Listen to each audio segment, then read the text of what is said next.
The reason I like cold outbound so much is that it's so reliable. Obviously, there's tools now that can do personalization. Alex Hormozi clearly needs no introduction. You clicked on this video, and so that means both you and I know exactly who he is. But in case you don't know exactly what he achieved, he recently exited his company Gym Launch for over $46 million and now runs a portfolio of companies at acquisition.com that makes more than $100 million every single year. But to get to that point, he had to do a ton of cold outbound. This guy was cold calling, this guy was cold emailing, this guy was texting. He literally cold outbound every single gym owner in the United States in the span of like a couple years. And even after printing hundreds of millions of dollars, Alex Hormozi still builds and relies pretty heavily on cold outbound infrastructure to grow his companies at acquisition.com. And I've used the exact same systems and strategies that he uses for his cold outbound to book over 150 meetings pretty consistently every single month. And so today we're going to be looking at exactly how he was able to use cold outbound to grow his businesses, how he thinks about different aspects of cold outreach, and how you can start implementing these systems to scale your business with cold outbound. Well, I mean,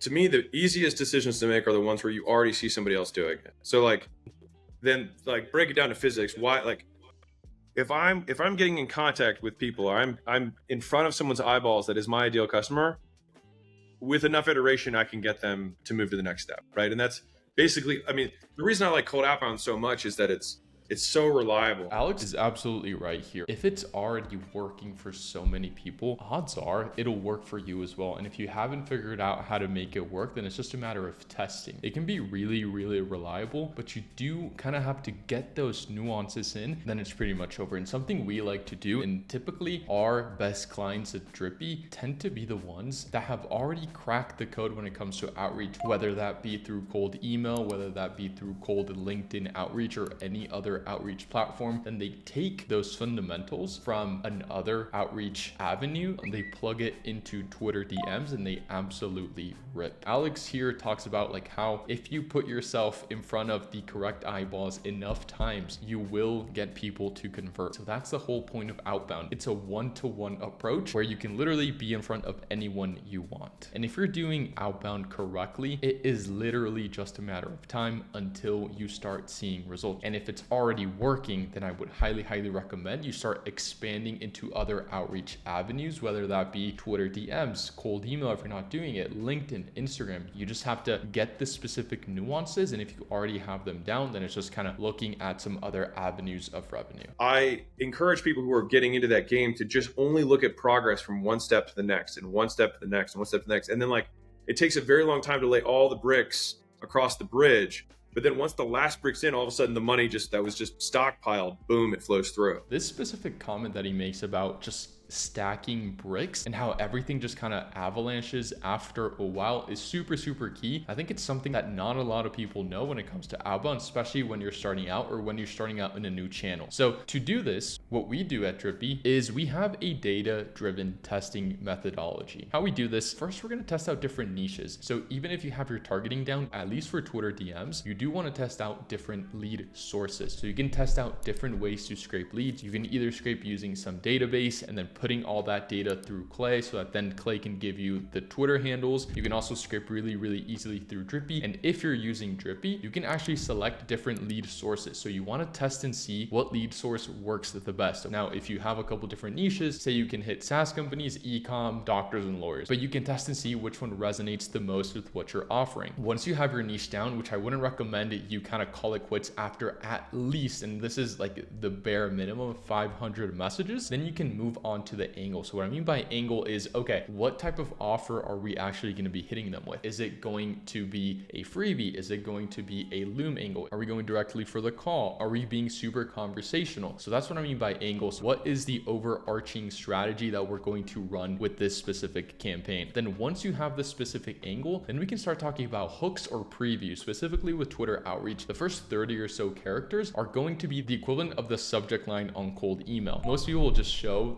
the hey first name and then their offer as the preview, and that will work sometimes, but you do want to test to see if that's going to work better than maybe just going straight into the offer or making it super curiosity based. So you want to test out essentially the first line, or you want it to be something super personalized. So at this point, you have a winning niche, you have a winning angle, and then you have a winning hook as well. Once you have that, then you can get into the body. So the body is going to be the main portion of the message, which is going to be mainly where you get your value proposition across. Okay, so what is the best way to get your point across? What type of messaging does your audience resonate with the most? Then once you have that squared away, then you can get into the call to action. Okay, so what is the best way to get them to do what you want them to do? And you can test out different calls to actions and like, hey, let me know and I can send over a Loom. Let's hop on a call, or no call to action at all, just conversational. And then once you have that, you can kind of get into the warnings. If I want to get to a call, but I don't want to pitch a call right off the bat, can I say like, hey, no need to hop on a call. I'll send over a Loom if interested. Or if you're pitching a Loom, do you call it a Loom? Do you just say video? Do you just say more info? All that stuff you need to test. And so what happens is after a couple weeks, a couple months go by, a ton of messages, you're going to have the best niche. So this means your targeting will be on point. You're going to have the best angle. So you're going to know exactly what offer your niche really, really likes. Then you're going to have the best hook. You're going to have the best body, and you're going to have the best call to action. And so a couple weeks go by and now you have the perfect outreach campaign. And once you have it down, then it's just going to be an avalanche and calls are going to start rolling in. And so,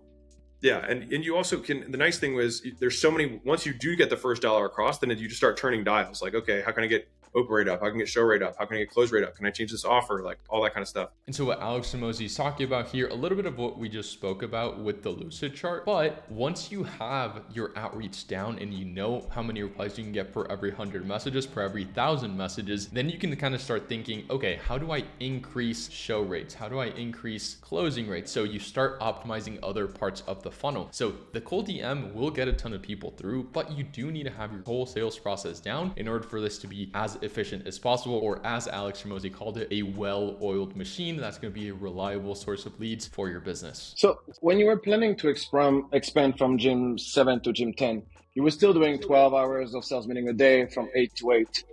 Yeah. When do you think is the right time for a founder to remove himself from the front end of the sales process?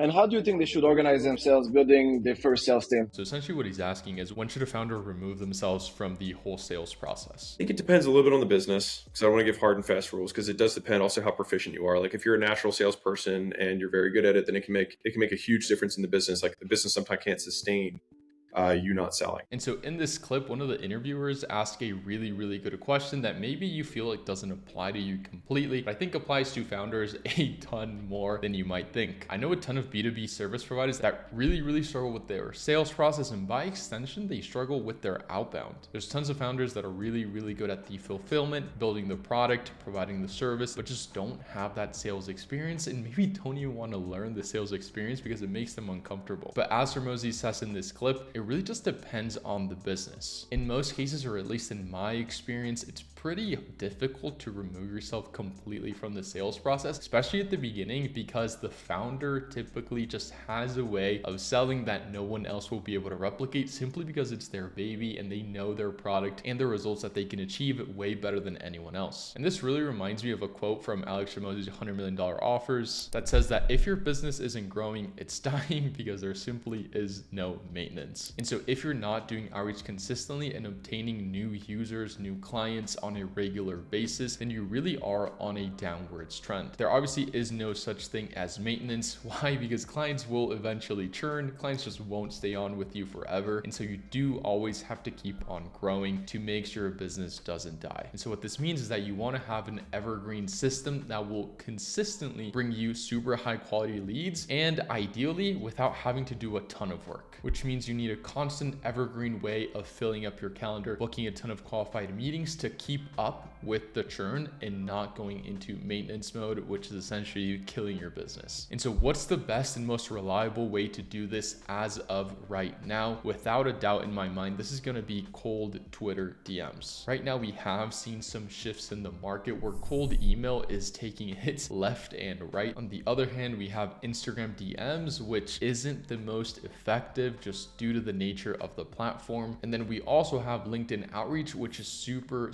super expensive, and the limits on there are absolutely trash. If you're on a B2B service-based business, an agency, or a SaaS company, odds are your ICP is most definitely on Twitter. You only need to spend $8 a month, and if you look at Twitter's terms of service, you'll see that you'll be able to send up to 500 messages every single day per account with almost a non-existing warm-up period. And what's really nice about this is that if you want to send more than 500 messages every single day, you can just get more accounts, verify those accounts, and send hundreds of thousands of messages every single month. And so personally, I really like using the software Drippy.ai. It is the safest and most reliable way to do outreach as of this point in time. It's a completely set it and forget it system to a blue ocean of leads that literally no one else is reaching out to. Plus, with Drippy AI, you're able to personalize every single message with literally just a 10-minute setup. All you have to do is go to Drippy.ai, then you want to hit find leads, then you want to hit lead scraper, and you want to paste any Twitter account that your ICP follows. Once you've got that, it'll start loading and you'll be able to scrape their following and their followers. Then you'll be able to add as many filters as you'd like. So let's say you were targeting only CEOs, you would go into the filters and you would add CEO and then Chief Executive Officer. And then you would add a filter and you can add as many filters as you'd like. Once again, you hit next, you save it. We're going to call it a demo. We're going to hit save, and then you can start an automation. You literally just hit start automation. You go select generator type, you hit script personalizer. You can add as much AI personalization as you'd like. What I really like to do is ask AI to look at my prospects' case studies, and then I name drop their case studies, and then I ask them if they'd like to sign more of those clients in an automated way. Once you configure your message, you can add as many variants as you'd like. You can add as many follow-ups as you'd like, and then you can start your automation. I suggest you start off with 6 to 10 messages per hour, and then you can increase that all the way up to 500 messages every single day. But just to stay safe, I typically do 16 messages per hour. What's nice about Drippy as well is you can filter by location. So if you only want to reach out to people in the US, you can go ahead and do that right here. And if you only want to reach out to people that speak English, you can go ahead and do that as well. Also, if there's people that you've already messaged and you don't want to hit them again, you can just select skip previously contacted and no messages will be sent out to those guys. After that, you just hit start automation and you'll be good to go. And so if you're interested, there's going to be a link down below in the description for you to test Drippy AI out. You're going to get 1,000 free leads and you're going to get a 7-day free trial with 250 messages. So the truth is that when you're talking to someone for the first time, they're really not going to care about you or who you are. So we need to find a way to actually make them care. So you guys would also implement the lead magnet straight into the copy that you send to your base. Totally. Okay. Totally. Well, because I want to, like, approach. if I'm talking to a complete stranger, it's like they don't care. So it's like, let me give you this thing that obviously costs money because I am so confident that I can provide you value. And even if you don't buy anything from me, you will get real value because other people in the marketplace charge for this thing. So it's not like me ascribing value to it. It's saying other people charge for this. All right, so this is beautiful, and this is exactly what Hormozi says. So if you know someone, you're way more likely to actually give them the time of day and give them just a little bit more time than you would someone that you don't know anything about. And so there's a couple of ways to do this. Alex Hormozi talks about lead magnets and just giving as much value as you can. And that is honestly the most effective way to do it, along with obviously having an optimized profile or an optimized landing page if you're doing cold email, but specifically for Twitter DMs, having an optimized profile. Now, given that you have that, you want to really work on your freebies, on your lead magnets, on your offerings, and you want to provide as much value as you can. Like Hormozi says, you want to give away the farm. Why? Because if someone doesn't know you, they look at your profile, they see that it's optimized, they see that you know exactly what you're talking about, and then they see that you're giving them a ton of value through the DMs, odds are they're going to say yes. And so we have data from hundreds and hundreds of users that are sending DMs every single day. The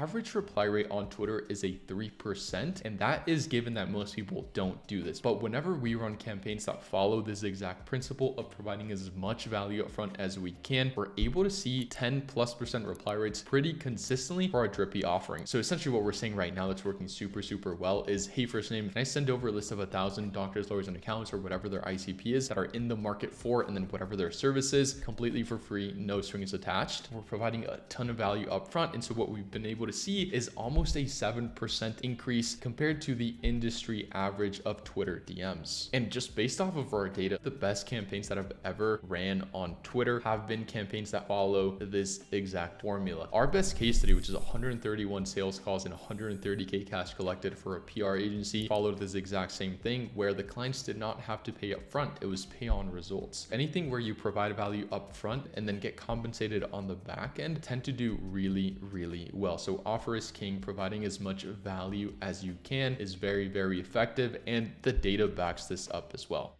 And so sometimes clients come to us and they're like, hey, you know, this is the copywriting we're using on our website, or this is the copywriting we're using on our ads. We should put this in email. And I always tell them, no way, we're not doing that. And it's because the channels are just different. Like my biggest like copywriting like frame is, what would I respond to? Like that's agree. like my simplest, you know, like frame that I look at for like, if I see an ad, I'm like, what would actually get me to respond to this? Now, a big part of that's the offer, right? I think the main takeaway here, and it's something that I see a lot of people getting wrong, not only with Twitter DMs, but just outreach in general. The golden principle here is send messages that you would reply to, given that you're your ICP. So at this point, you should know exactly what your ICP's pain points are. You should know exactly what they want, what their goals are, and what hurts them. Because if you know that, and then you just think about, would I, if I were in their shoes, reply to this DM? If the answer is yes, then you're golden. If your own answer is no, then no one else will reply to your message. Even though, like, I think that if there's a Facebook ad that looks really good, I'd be like, what's the core message of this? And can I translate this into what would appear to be one-to-one communication? Like the best way to get someone to ignore one-to-one communication is to make it look like it's one-to-many. Yeah. So you can tell that to your clients. Yeah, absolutely. Yeah. Hormozi just has a way of saying things that just make it super, super easy to understand. And the most practical way to actually go about this is by doing personalized messages, which is actually why we decided to go with Drippy to send a ton of outbound DMs. And you also have to be careful because right now there's a ton of people whose only personalization, quote unquote, will still make your messages look like they're one-to-many. So if you're using a software that will only allow you to do hey first name, everyone knows that you can automate that, right? It's super, super easy to do. And so even if it is technically one-to-one, it still seems like it's one-to-many. So it's the same thing as if you were just saying like, hey, attention all agency owners doing over 10K a month, which you see on ads at pretty much every single day. You don't want to take that one-to-many copy and plug it into one-to-one because it simply won't work. And so something to also keep in mind is that the beauty about one-to-one is that you can make it super, super personalized to that specific person. In order to make your outreach as effective as possible, you need to learn as much as you can about the prospect as possible. And you need to remember, at the end of the day, it's a human to human sale. When you get a generic cold message, I can't get it out of my inbox fast enough.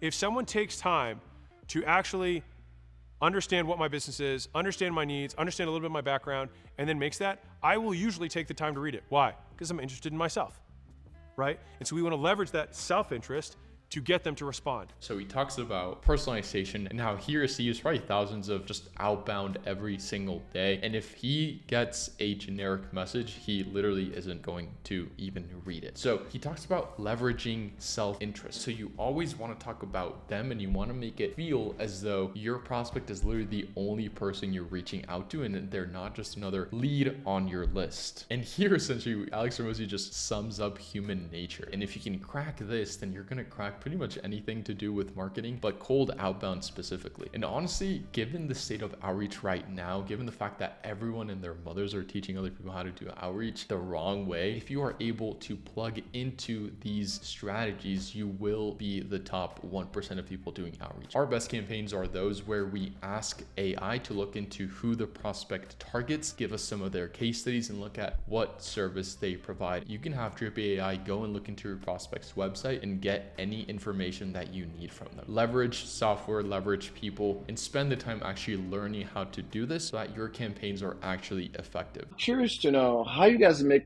everything work and how you personalize at this scale. Yeah. Well, it is different companies. So that's between portfolio companies, not one company, just for clarity. The personalization will, you could, obviously there's tools now that can do personalization. So this is beautiful. I think he covers a bunch of ground on this. Across their portfolio companies, they send 20,000 cold emails every single day, and they're able to do big value fast and a ton of personalization through, number one, like he said, VAs, right? So VAs are going to be a huge part of this. So this is P also investing in people. And number two, softwares. And so if we go to Naval's leverage pyramid, we'll see that both code and labor are forms of leverage, but there's obviously one of them that has way higher leverage than the other. That's going to be software. And so when you combine the personalization from a software plus a very, very good lead magnet that provides a ton of value, there is literally no way that your cold outreach does not work. The perfect combination for maximum leads is max personalization with max volume. And with tech, you don't always sacrifice personalization with scale. And everyday data becomes more accessible to find personal data. All right, so if you can set up the tech to accomplish both personalization and volume, you have an incredibly effective lead getting combo. And so number three, for getting more volume, because you want to get more people to respond to you, is follow up more times in more ways. Two main things from this clip. Number one, the perfect equation for outreach is max personalization and max volume. This is something that most companies aren't doing correctly because they think that it's simply impossible to do max personalization and max scale at the same time. They think they're two completely different things. So Dream 100 outreach doesn't go with volume, which I think is complete BS, because there's tools that you can leverage to actually do Dream 100 outreach to 1,000 people every single day. And you can also hire people. You can hire and train people to do that exact same thing, so that instead of every single person doing 50 messages every single day, you can have 10 people and send out 500 messages every single day. It is 100% doable. It is just one of those limiting beliefs that people have that are preventing them from actually seeing a ton of really good results with outreach. And then number two, he talks about follow-ups. And so follow-ups are super, super key. And I think this really, really resonated with me because I don't answer just any phone call. But if someone calls twice, 3 times, you're like, okay, well, there might be something going on. Like, I might need to answer this. And so you'll answer. It's the same exact thing when you're doing cold outreach. Most people won't follow up because they think they're going to be bothering someone, etc., etc. But people have lives. Maybe you caught them at the wrong time of day. Maybe you called them and they were between meetings, or maybe you sent them a DM and they were just closing their Twitter or whatever it might be. So always follow up. And like you said, more ways and more times. I really like sending client interviews that show kind of how we were able to take someone from point A to point B that looks exactly like the prospect. People tend to get a lot of value from that. And also there's software that can automate the follow-up. So it's not like you have to be there to follow up with everyone every single time. Drip AI has a feature where you can add unlimited follow-ups and it can be completely automated so that you don't have to be stuck on your computer or your phone actually sending out these messages. And so across all these clips, we were able to compile the best nuggets about what Alex Hormozi has to say about cold outreach. And so in this video, I only showed you a sneak peek of what we do to personalize messages to actually get people to reply. So if you want to learn the exact process to send insanely highly personalized message to your perfect ICP, and just watch this short video here. If you want us to take care of your Twitter outbound with ROI guarantees, click the Calendly link down below, book a call with me, and we will get you sorted. I appreciate you a ton, and we will speak soon. Peace.